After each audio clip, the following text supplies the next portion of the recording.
తాకట్టులో ఉన్న బంగారాన్ని విడిపించి ఆ రోజు ఆన్లైన్ రేటుకే మేము కొంటాం. Sharma gold company.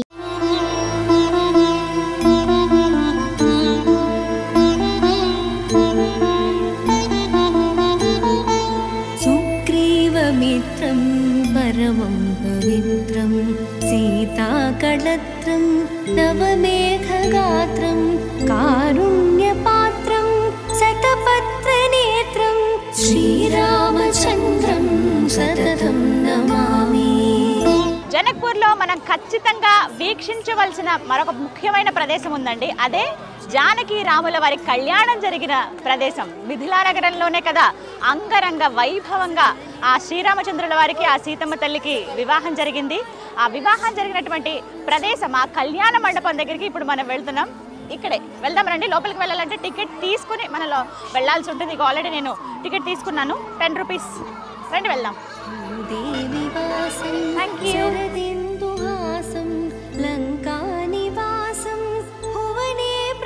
జనక మహారాజు వారి కోట పక్కనే ఉంటుందండి ఈ కళ్యాణ మండపం. ఇక్కడ మనకి కోట కనిపిస్తుంది కదా, అదే ప్రాంగణంలోనే ఆ గేట్ దగ్గర మనకి ఫస్టే కనిపిస్తుంది. బట్ మనం మహల్ అంతా చూసేసి వచ్చిన తర్వాత ఈ ప్రదేశం చూడొచ్చు. ఇక్కడే కళ్యాణం జరిగినటువంటి స్థలం అనమాట, కళ్యాణ మండపం. మీ దగ్గరలోనే కొంచెం మనం ఒక దగ్గర ఒక 100 అడుగులు వేయాల్సి ఉంటుంది. ముందుకు ఇలా వెళ్తే సుందరంగా కనిపిస్తుంది. ఇక్కడ నుంచి కూడా చూడొచ్చు ఎంత బ్యూటిఫుల్గా ఉందో చూడండి. ఇది కూడా కనిపిస్తుంది కదా ఇక్కడ. ఇదంతా కూడా మిథిలా నగరమే. ఈ మిథిలా నగరంలోనే ఎంతో వైభవంగా వివాహం జరిగింది. దశరథ మహారాజు 4 కుమారులకి కూడా ఇక్కడ ఈ మిథిలా నగరంలో, అంటే ఒకే ముహూర్తానికి 4 కుమారులకి వివాహం చేశారు కదా దశరథ మహారాజు. అందులో మరీ ముఖ్యంగా మనం కొలుచుకునే ఆ శ్రీరామచంద్రుడికి ఆ సీతమ్మ వారి వివాహం ఇక్కడే జరిగిందనమాట.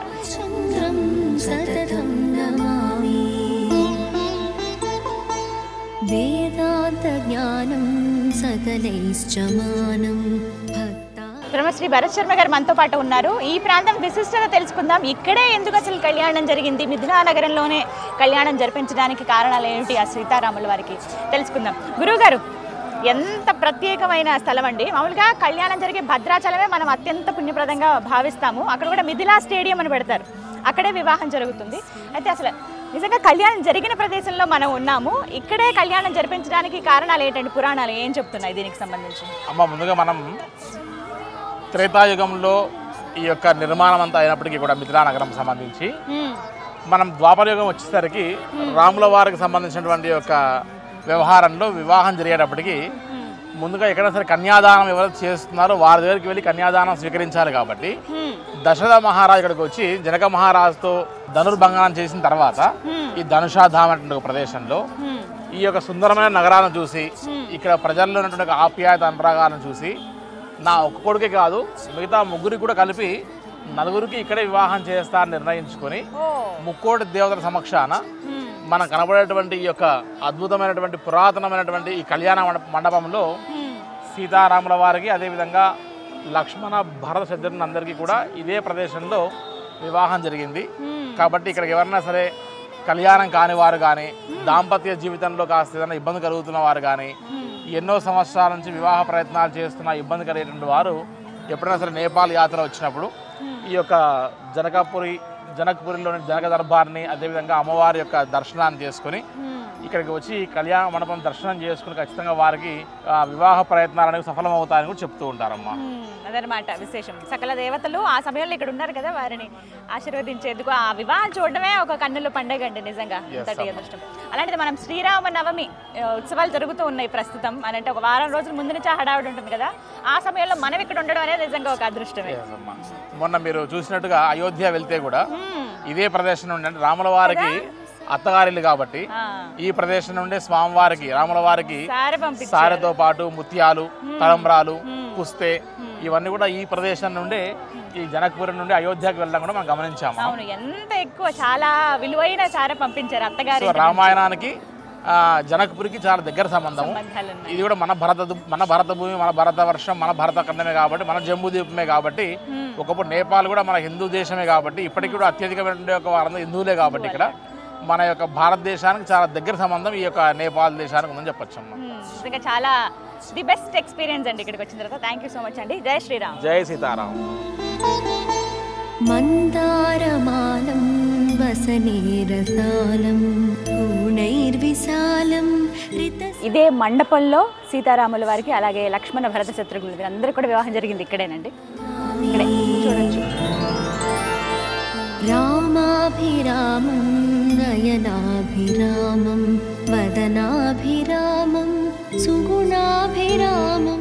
చిన్న చిన్న విగ్రహాల మధ్యలో ఉన్నాయి, సాలగ్రామాలు ఉన్నాయి, అలాగే చుట్టూ కూడా మనకి మిగతా విగ్రహాలన్నీ చూడొచ్చు.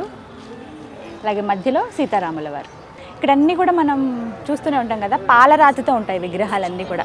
నల్లటి శిలతో మనకి ఎక్కడా కనిపించవు, మొత్తం మార్బుల్ పాలరాతితోనే విగ్రహాలన్నీ ఉంటాయి. ఎంతటి పుణ్యస్థలం అండి. ఈ ప్రాంతంలో అడుగు పెట్టడమే నిజంగా అదృష్టంగా భావిస్తాను. అయోధ్య వెళ్ళినప్పుడు అనుకున్నాను నేను ఖచ్చితంగా, అంటే రామాయణానికి సంబంధించినవి ఇంకా అన్నీ చూస్తే బాగున్న అవకాశం నాకు సీతారామచంద్రుల వారు ఇస్తే బాగుంది అనుకున్నాను. ఏమో ఆయన దీవించారు. సీతమ్మ తల్లి పెరిగినటువంటి ఆ ప్రదేశం కావాలంటే ఆవిడ దొరికిన ప్రదేశం పెరిగినది, అలాగే స్వామివారి కళ్యాణం జరిగిన కళ్యాణ మండపం దగ్గర ఈ సమయంలో ఉన్నానంటే నాకు నిజంగా చాలా సంతోషంగా సంతృప్తిగా అనిపిస్తోంది మనసంతా కూడాను. ఇదే ప్రదేశంలో కళ్యాణం జరిగింది రామచంద్రుల వారికి, లక్ష్మణుల వారికి, భరతుల వారికి, శత్రుఘ్నుల వారికి. వీరు నలుగురికి కూడా ఇక్కడే కదా వివాహం చేశారు, మిథిలా నగరంలో. ఇదే కళ్యాణ మండపంలో సకల దేవతలు ఆ సమయంలో ఇక్కడే ఉన్నారు ఆ కళ్యాణాన్ని వీక్షించేందుకు. సీతారామ కళ్యాణం అంటే మనం ఎంత కన్నుల పండుగ, ఏ ఆలయంలో జరిగితేనే మన ఇంట్లో సంబరం, ఇది మన ఇంట్లో కళ్యాణం అని చెప్పి అంత వైభవంగా అంత ఘనంగా మనం, కొంతమంది అయితే వివాహాలు చేస్తారు ఆలయాల్లోకి వెళ్తారంటే మన వాళ్ళదే ఈ వివాహం అన్నట్టుగా చక్కగా తయారయ్యి అన్ని కార్యక్రమాలు ఏర్పాటు చేసుకుని మనం ఆ రోజు సెలవులు పెట్టుకుని వెళ్ళి వీక్షిస్తాం కదా, అంత ఘనంగా మనందరం చేసుకుంటాం. మనం తెలుగువారిగా మనందరికీ భద్రాచలంలో జరిగేటువంటి ఆ కళ్యాణం అంటే అందరికీ బాగా తెలుసు. మనం ఎప్పుడెప్పుడు చూద్దాం, ఆ సంవత్సరానికి ఒక్కసారి జరిగేటువంటి అద్భుత ఘట్టాన్ని వీక్షించేందుకు మనందరం కుతూహలంగా ఉంటాం. సంవత్సరానికి ఒక్కసారి జరిగేటువంటి ఆ అద్భుత ఘట్టాన్ని వీక్షించేందుకు ఎంతో కుతూహలంగా మనం ఆసక్తిగా ఎప్పుడెప్పుడు వస్తుందో అవకాశం అన్నట్టుగా వెళ్తాం. ముందు నుంచి టికెట్స్ అవి రిజర్వ్ చేసుకుని భద్రాచలం వెళ్ళి మిథిలా స్టేడియంలో జరిగేటువంటి ఆ కళ్యాణానికి. అసలు వివాహం జరిగినటువంటి ఈ మిథిలా నగరంలో ప్రస్తుతం మనం ఉన్నామండి. శ్రీరామనవమి ఉత్సవాలు జరుగుతున్న ఈ టైంలో ఇక్కడ ఉండడం అనేది నిజంగా నా అదృష్టంగా భావిస్తున్నాను. ఈ ప్రదేశంలోనే కళ్యాణం జరిగిందనమాట. ఎంత అంగరంగ వైభవంగా జరిగిందంటే నా భూతో నా భవిష్యత్. అసలు అందరూ మొత్తం రాజ్యం అంతా ఇక్కడే. ఓవైపు అయోధ్యకి సంబంధించిన వాళ్ళు, అలాగే ఈ జనకపూర్ అంటే జనక మహారాజు రాజ్యం కదా ఇదంతా కూడా మిథిలా నగరం. ఇక్కడి ప్రజలు వీళ్ళందరూ, అలాగే ఇక దేవీ దేవతలు ఎలాగో కొలువై ఉంటారు. సప్త ఋషుల నడుమ చక్కగా వివాహం అయితే జరిగిందనమాట. అయితే ఒక మాట చెప్తారు, ఈ కోట ఇవన్నీ మనం చూసాం కదా, ఇది జనక మహారాజు కోట కదా. అంటే వివాహం జరిగేటప్పుడు కన్యాదానంగా కన్యతో పాటుగా ఆమె ఇంకా సంతోషంగా ఉండాలని చెప్పి కొంత కట్నంగా ఇస్తూ ఉంటారు కదా, ఇది మా అమ్మాయికి ఇస్తున్నాం మా తరపు నుంచి కాను. కానీ అలాగా జనక మహారాజు వారు ఒక్కగానొక్క కూతురు కదా ఇస్తుందేమో ఆ శ్రీ మహావిష్ణువు అవతారమైన శ్రీరామచంద్రుడికి. ఇంకా నేను ఎంత ఇచ్చినా అది తక్కువని భావించి మొత్తంగా ఈ నగరం, అందులో మరీ ముఖ్యంగా ఈ కోట, ఈ ప్రాంతం అంతా కూడా అమ్మవారి పేరు మీద రాసిచ్చేశారట. ఆ తర్వాత జనక మహారాజు వారు అలాగే సునైన అమ్మవారు, అంటే వారిద్దరు సీతమ్మవారి తల్లి తండ్రి ఒక దగ్గరలో, ఇక్కడ ఈ కోటకి ఇంకొంచెం మనం కొద్ది కిలోమీటర్ల దూరంగా వెళ్తే ఒక కుటీరంలాగా ఏర్పాటు చేసుకుని వాళ్ళ జీవితాన్ని అక్కడే గడిపారట. అంటే మా కూతురిని మేము ఆ శ్రీ మహావిష్ణువుకే ఇచ్చాము అనే సంతోషంతో, అంటే అల్లుడు ఎంత ఇదిగా చూసుకుంటాడు మా కూతురిని ముందే తెలిస్తే చాలా సంతోషిస్తారు కదా తల్లిదండ్రులు, అలాంటిది ఆ శ్రీ మహావిష్ణువుకే ఇచ్చాము మేము అన్న సంబరంతో మాకు ఇంకా చాలు ఇది జీవితానికి అని చెప్పి మొత్తం ఇవన్నీ రాసిచ్చేసి సీతమ్మ తల్లికి అంటే కట్నంగా రాముల వారికి ఇచ్చేసి వాళ్ళు ఒక కుటీరం ఏర్పాటు చేసుకుని అక్కడ ఉన్నారట. నిజంగా భలే అనిపిస్తుందండి. ఆ కాలంలో త్రేతాయుగంలో జరిగిందనమాట. దానికి సంబంధించిన ఆనవాళ్ళు గుర్తులు కూడా మనం ఇక్కడ చూడొచ్చు. పురాణాల్లో చాలా క్లియర్గా రాసింది మిథిలా నగరంలోనే వివాహం జరిగింది. ఇక్కడ ఈ ప్రాంతాన్ని మెచ్చి జనక మహారాజు ఎంత చక్కగా పరిపాలిస్తున్నారు ఇక్కడ ప్రజలు, ఇవన్నీ నచ్చి దశరథ మహారాజు నలుగురికి, కేవలం శ్రీరాముడికే కాదు నలుగురికి ఇక్కడే వివాహం చేస్తానని చెప్పి నలుగురు కుమారుల వివాహం ఇక్కడే జరిపించారనమాట. వేదాంత జ్ఞానం సకలైశ్చమానం భక్తాభిమానం. ఈ నిర్మాణ శైలి కూడానండి చాలా ప్రత్యేకంగా ఉంటుంది. మొత్తం ఇవి చుట్టుపక్కలంతా కూడా ఐరన్ తోటి ఇలా వేశారు, అంటే పిట్టగోడల్లా కడుతూ ఉంటారు కదా ప్రహరీలాగా, ఇవన్నీ కూడా ఐరన్తో చేశారనమాట.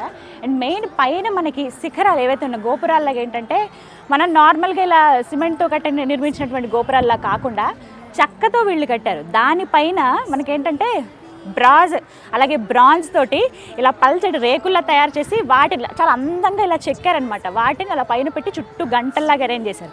పైన గోపురాలు అన్నీ కూడా నేపాల్లో మనం అన్ని ఆలయాల్లో ఇదే మాదిరిగా చూస్తామండి. చూడండి ఇక్కడ నుంచి కనబడుతుంది, వుడ్ తోటి చేశారు కంప్లీట్గా. ఆ పైన పైన ఈ లోహంతో కవర్ చేశారన్నమాట, పల్చటి రేకుల్లాగా. దూరం నుంచి చూస్తే చాలా బ్యూటిఫుల్గా ఉంటుంది. వసునేతి తీర్థం శ్రీరామచంద్రం సతతం నమామి, శ్రీరామచంద్రం సతతం నమామి, శ్రీరామచంద్రం సతతం. చూసారుగా, సుమన్ టీవీలో ఎక్స్క్లూజివ్గా ఈ ముక్తినాథ్ యాత్రలో భాగంగా 2వ రోజున మనం వీక్షించాం జనక్పూరిలో ప్రత్యేకించి జనక మహారాజు కోట, జానకి అమ్మవారి ఆలయంతో పాటుగా శ్రీ సీతారామచంద్రుల వారి కళ్యాణం జరిగినటువంటి కళ్యాణ మండపం. జై శ్రీరామ్.